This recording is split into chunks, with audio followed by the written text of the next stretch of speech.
안녕하세요, 여러분. 오늘은 한국 현대사에서 가장 비극적이면서도 중요한 사건 중 하나인 6.25 전쟁에 대해 이야기해보려 합니다. 이 전쟁은 단순히 남과 북의 충돌이 아니라 냉전 시대의 첫 국제적 대립이었으며 수백만 명의 목숨을 앗아간 참혹한 비극이었습니다. 하지만 그 속에서도 우리가 배워야 할 교훈과 희망적인 이야기들이 숨어 있습니다.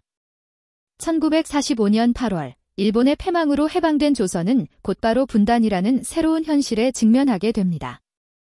미국과 소련이 38선을 경계로 한반도를 나눠 점령하면서부터였습니다.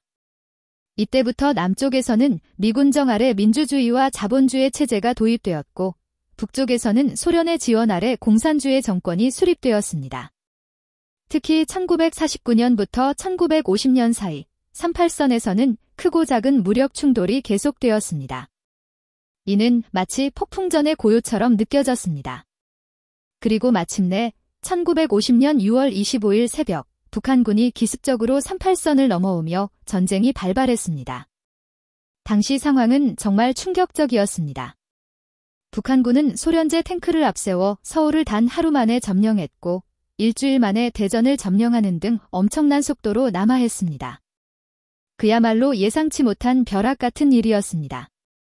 잠시 당시 국제 정세를 살펴볼 필요가 있습니다.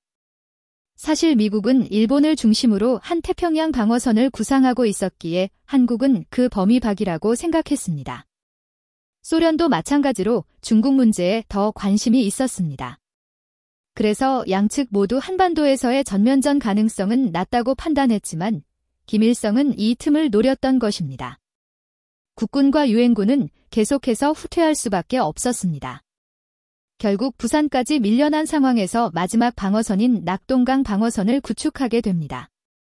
이때의 상황은 정말 절체절명이었습니다. 하지만 역사적인 반전이 준비되고 있었습니다. 바로 맥아더 장군이 계획한 인천 상륙작전이었습니다. 인천 상륙작전은 군사전략 사상 최고의 기습작전으로 평가받고 있습니다. 조수간만의 차가 심해 상륙이 거의 불가능하다고 여겨졌던 인천을 선택한 것 자체가 신의 한 수였습니다.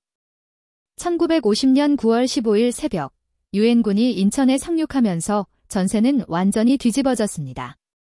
유엔군은 서울을 재탈환하고 북진을 시작했습니다. 그러나 여기서 또 한 번의 거대한 반전이 기다리고 있었습니다. 중국이 대규모 병력을 투입하면서 다시금 혼돈의 시간이 찾아왔습니다. 특히 장진호 전투는 극한의 환경에서 벌어진 전투로 유명합니다. 영하 30도의 추운 날씨 속에서 미 해병대와 국군이 생사를 건 행군을 펼쳤던 것입니다. 이 전투는 인간의 한계를 넘어서는 투지와 희생을 보여준 상징적인 사건이 되었습니다. 전쟁 중에는 수많은 희생이 있었습니다.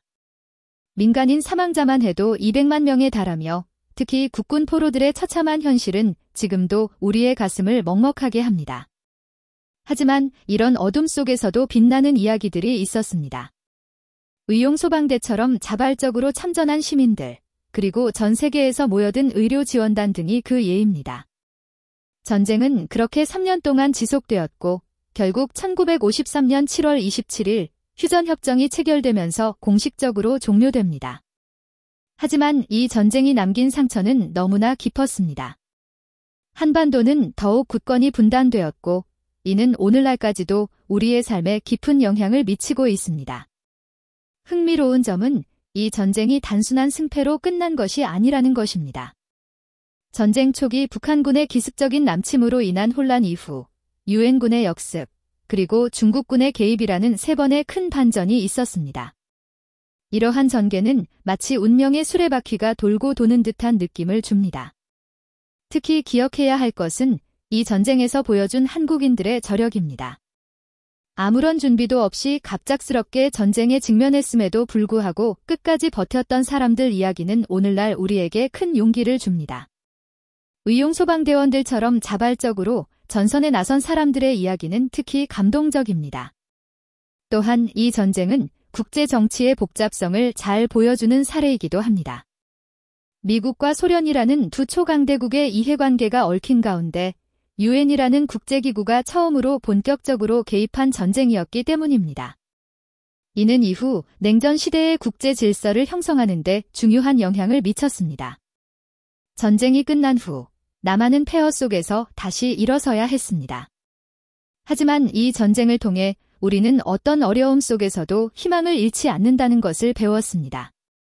피폐한 땅 위에서 다시 일어서기 시작한 대한민국의 모습은 세계가 주목할 만한 기적을 만들어냈습니다. 이렇게 6.25 전쟁은 단순한 과거의 사건이 아니라 오늘날 우리의 현실을 이해하는 데 매우 중요한 역사적 사건입니다. 이 전쟁이 남긴 교훈들은 현재 진행형이며 앞으로도 계속 우리의 길을 밝혀줄 등불이 될 것입니다. 우리는 이 아픈 역사를 통해 더 나은 미래를 만들어가야 할 책임이 있습니다. 전쟁의 참상을 기억하고 평화를 위해 노력하는 것이 바로 그 첫걸음이 될 것입니다. 감사합니다.